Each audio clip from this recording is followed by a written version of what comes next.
88. Abuelo and the Nieto talking Miami sports. Over there in New York, we have Tyler Carmona. Here in Miami, the Abuelo.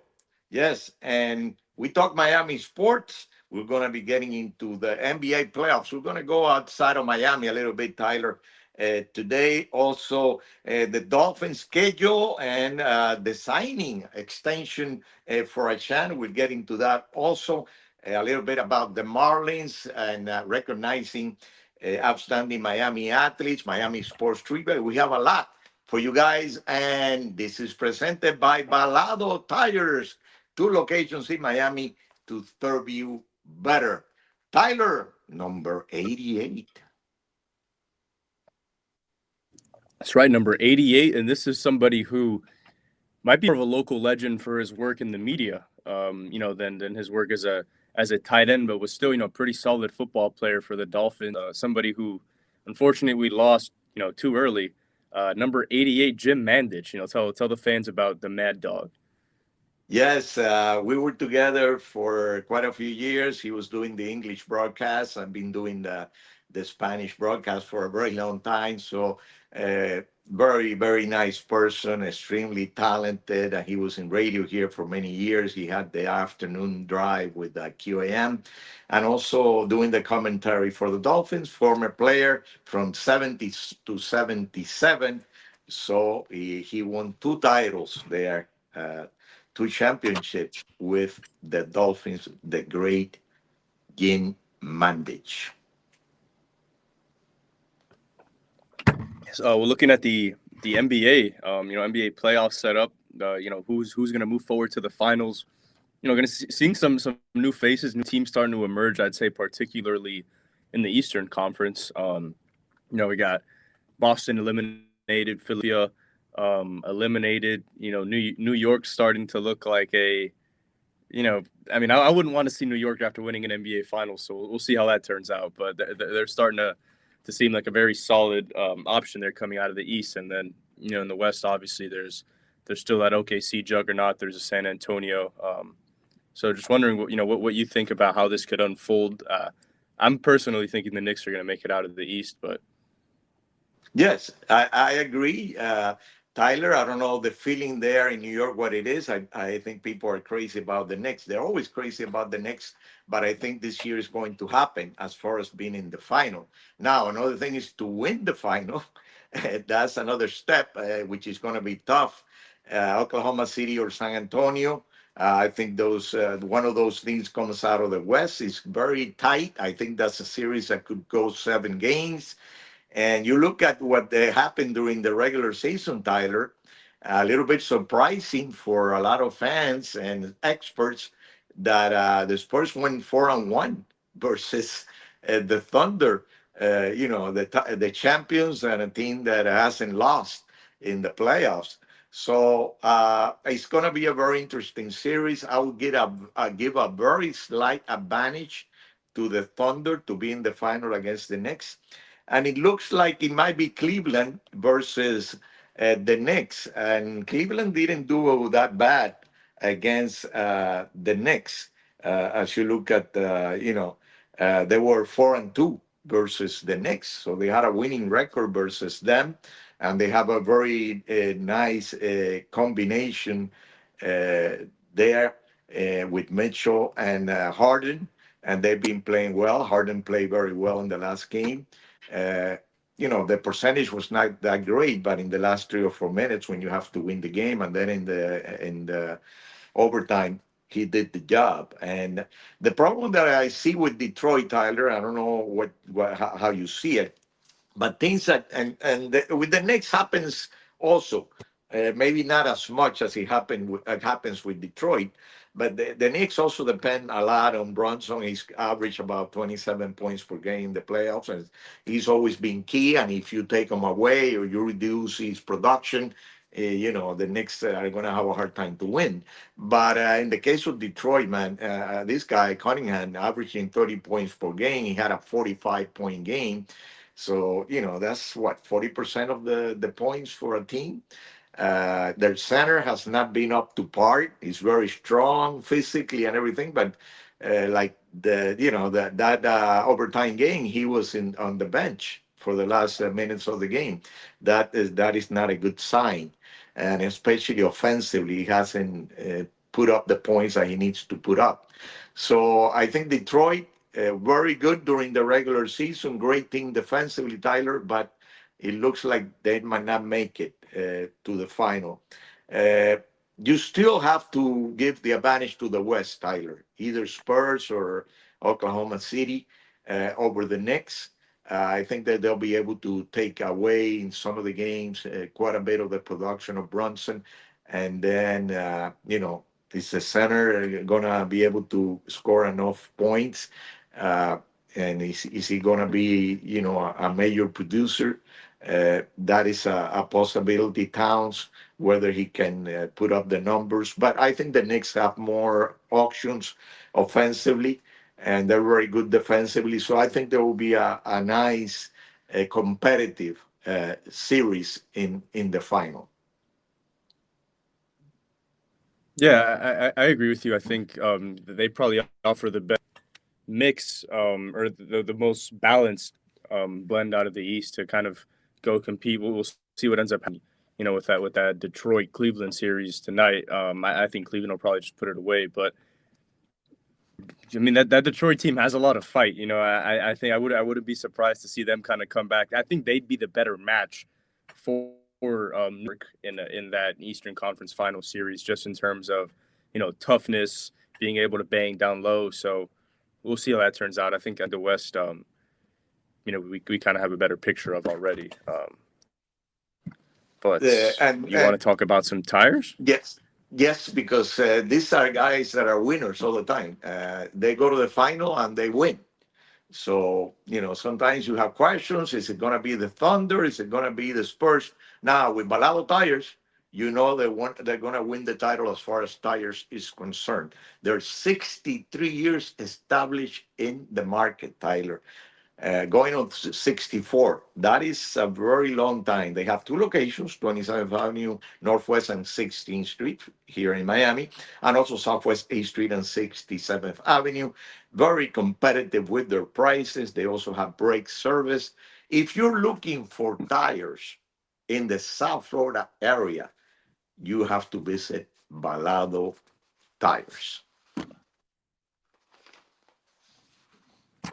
Yes, I'll be probably paying them a visit pretty soon. Looking at the Yes, Dolphins yes. schedule, Oh, by Dolphins, the way, by the way, by the way, wondering obviously what our before I forget, because your grandmother is going to get upset. So before I forget, let's congratulate Tyler, because Tyler Carmona, the Nieto, is graduating, getting his master's from Columbia in New York in journalism.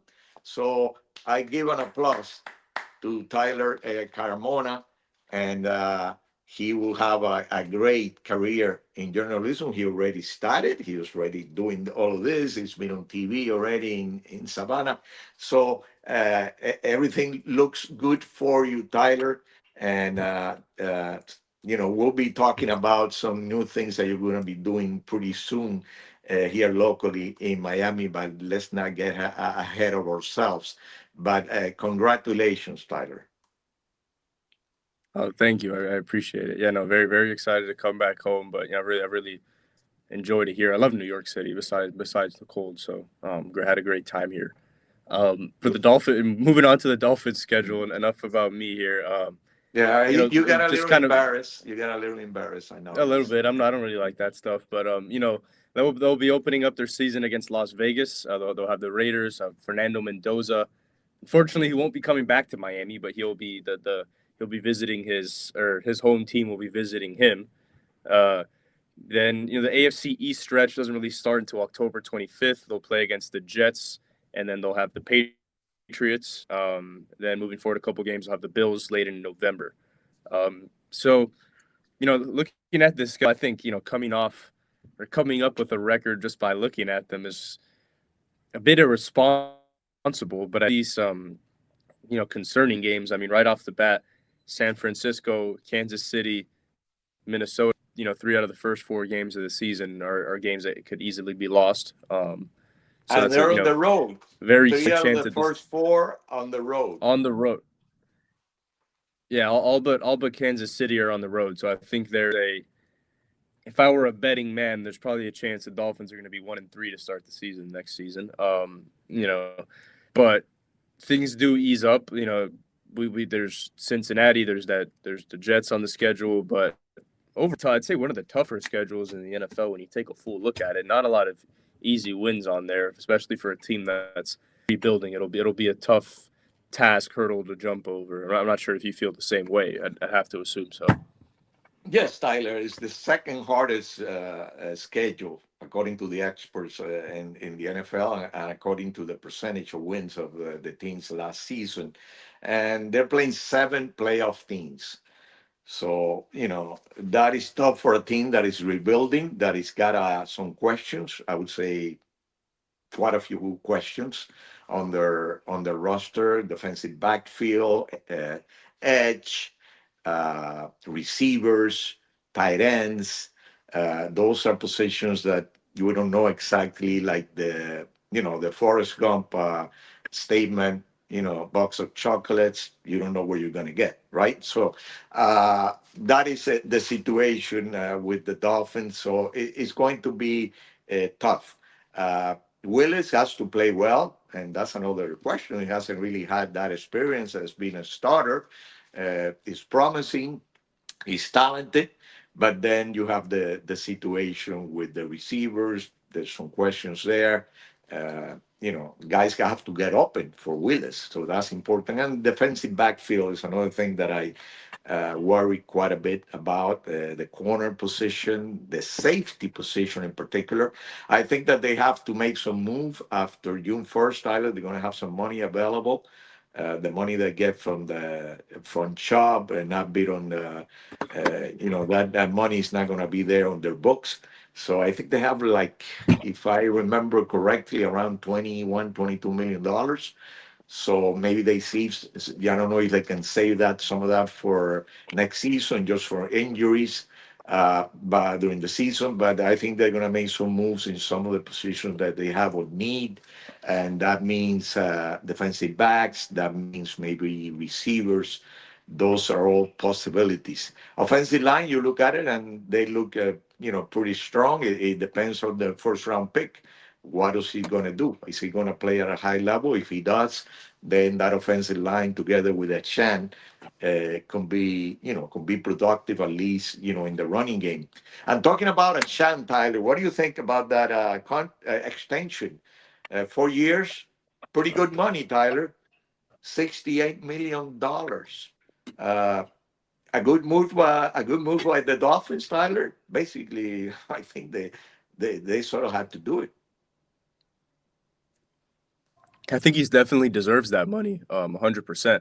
I think he's probably the best running back in the NFL, maybe top three running backs in the NFL, in terms of overall value. Maybe not the best runner, but when you combine his ability as a pass catcher, you have to put him up there with these top players. So I do agree with paying him. I just think that you have to be very cautious with it. You have to make sure you don't work him into the ground. You have to make sure that deal is valid after 2 years. That you can still use him. That you can still use him in the same way where he's effective on the ground catching passes. Because last season, I think you and I were both waiting for wheels to fall off there. He was constantly getting the ball handed to him, and you were just wondering if he was going to when he was going to get tired, when he was going to stop being so productive, because that workload is just not sustainable long term, in my opinion. So from that, I think they'll have to find a better way to use him if they want to get the most out of that money and every dollar out of it. But I do agree with it. I think if they weren't going to pay him that money, another team was for sure. Yeah, is that now the third highest paid running back in the NFL? He's young. He was durable. He missed only one game, Tyler, last season, even though being about around 190, 195 pounds. So uh, you got to go with it. He's your best player offensively, definitely. And I think overall your best player, 1,350 yards and 67 catches in the passing game, 1,350, of course, in the running game, and an average of 5.7. So the numbers are there. He's a guy that can, is going to be available. And it's it's $32 million, and this is key, Tyler. This is key. $32 million guaranteed, not 68, not even anything close to 68. So that's money that goes in, like in the first couple of years, and you don't want it to make do a contract like you did to Mr. Tua, right? So I think that they made the right move regarding Achan, and he will be again a key player for the Dolphins in 2026. But a key for you, if you're looking for tires, is Balado Tires. Balado Tires has two locations. They're at Northwest 27th Avenue and 16th Street, also at Southwest 8th Street and 67th Avenue. Their prices are great, they're competitive, and this is a family business. Uh, you have Orlando Hidalgo, you have Junior, they call him Junior, Orlando Junior there also. And, they've been together, even the employees, for a very long time. Uh, they're going to treat you well, and they also have brake service, very important. That is Balado Tires. And we keep Yes, going. Marlins. Very tough injury to their pitching. Still hot bats, but we are already talking about their rotation struggling, and then now, suffering that injury. I think, your bats only take you so far, but if you don't have a few reliable pitchers that you can reel out there, this team isn't going to be able to compete within that. Hopefully the Mets keep playing bad, but I don't know how else you feel about that. Yeah, Tyler, they're next to last in the East. The Mets are the ones that are behind them. And remember, this thing was number one in the East at the beginning, but it was only maybe for the first week or so. Then they went to number two, and they stayed for a while at number two. And they just been going backwards now in the last 3 or 4, in about the last 3 or 4 weeks. And they're now 20 and 24. So hopefully they can get going and do something similar to what they did last year. But I think it's going to be tough because as you look at the division and even some of the other teams in the other divisions in the National League, to get to a wild card, I don't see them winning the East, of course. To get to a wild card is going to be tough. They're already, getting quite a bit behind. So it's going to be tough, but it's very early in the season. They have to continue to get hopefully good starting pitching, also good reliever work. And they got Fairbanks back, so that is positive, the closer. But they lose Snelling with a UCL in the elbow. He just had one start. They have brought him up. He's a number two prospect on the team, so that is a major loss. He might be lost for the season, maybe having Tommy John. So that is you worry about that because you don't want to get into the injury situation that this thing has had in the past, losing Alcantara, losing Eury Perez. You don't want to get into that situation. They brought up a guy that I thought they were going to bring up initially, which is Garrett, the lefty, also another lefty, but he had a bad outing, his first outing. But he's very talented. He's been up in the majors before. Control was his major problem versus the Twins. He had five bases on balls, and the first 2 innings he struggled, and they ended up losing the game. So they have to get going. But offensively, Tyler, they definitely Lopez and Hicks have been doing the job. Lopez is number three in the majors in hitting, and you cannot ask for more. 339 as you come into the weekend, and number one in hits in MLB. And Hicks, number one in RBIs right now with 38. He passed Jordan Alvarez and everybody else. He's hitting 295, and that pace, Tyler. I've been doing the numbers, and that pace, he could be at 140 RBIs for the season. So that is excellent for Hicks, a guy that you were not expecting anything great out of him coming into the season, even though he had decent numbers last season. But when you get that production coming from the left side, is important on a team, and that is major production. Now they need guys like Stowers, Marcy to get going offensively, because those are two guys, two lefties that you were counting on, and they're not really producing at the level that that you want them to produce. But we have a segment, Tyler, that you do that I like a lot, recognizing Miami athletes, outstanding Miami athletes, sometimes legends. And what do you have for us this time around? Yeah, I'm going to recognize Najee Davenport, a former running back Wow. at the University of Miami that played at Miami Central. Yeah, well, played at Miami Central, was part of that 2001 national championship team. And I mean, you look at some of the running backs. Obviously, throughout that time period, there was Clinton Portis, there was Willis McGahee, there was Frank Gore. So it's easy to forget about Davenport, but he was also a fourth round pick, and had a pretty reliable. I wouldn't say he was a great NFL player, but a productive career. 2,000 rushing yards throughout his career. Was also a productive returner, averaged 30 yards per return, which is the second most in the NFL in 2006 with the Packers.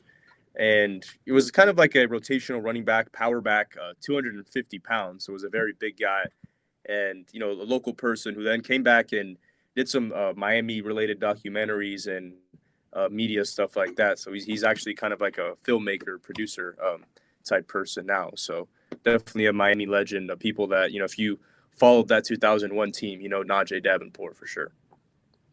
A lot of great players on that 2001 team, Tyler.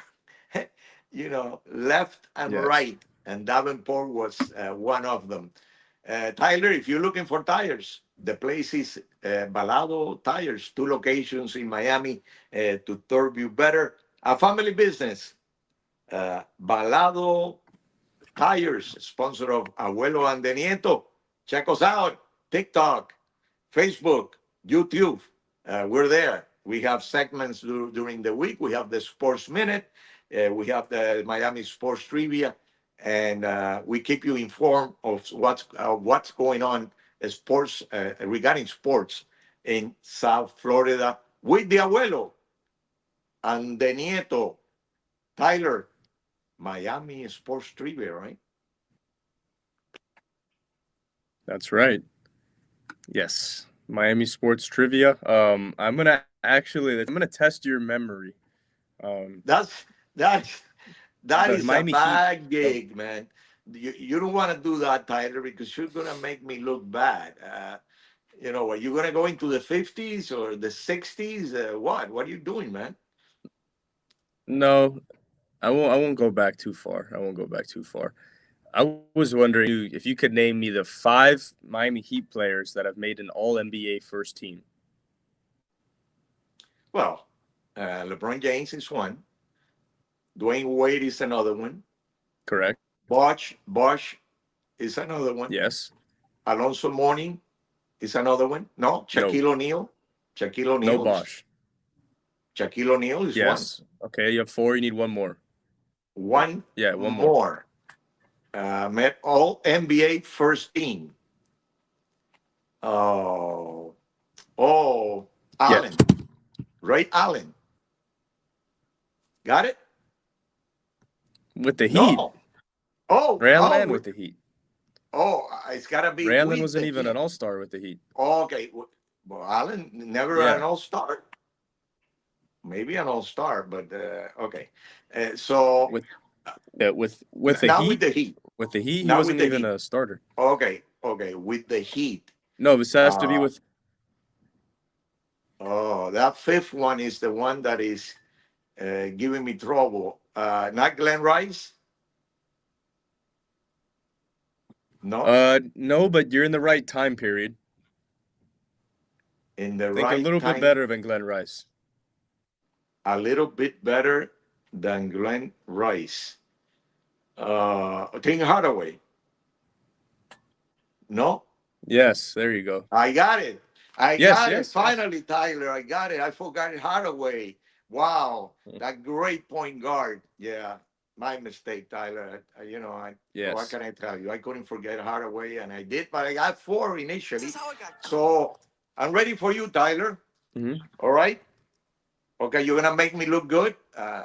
This is not that difficult, but you know, you gotta realize what type of player will have this type of numbers, right? So, who has the highest field goal percentage in a career for the Heat? And I'll give you a little help. Who The usually are guys that you know Shaq. the type of shots that they take are not Shaq. difficult shots. Shaq, yes. Shaquille, you got it. Uh, There you 0.59, go. 0.596. Shaquille O'Neal, number one. Hassan Whiteside, number two. Tyler, 0.575. Matt Geiger, not quite at that level, but 0.548. And who's number four, Tyler? The great Miami player that got two titles, Mr. LeBron James, number four, with Oh wow. 5.543. So yeah, Tyler, we have done it again. Number 88, Abuelo and the Nieto talking Miami sports. I'm gonna be together with the Nieto very soon. Yes, New York. That's right. Yeah.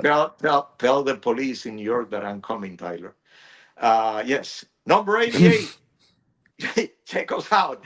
Check us out in TikTok, Facebook, YouTube, Talking Miami Sports. Hasta luego. Arrivederci.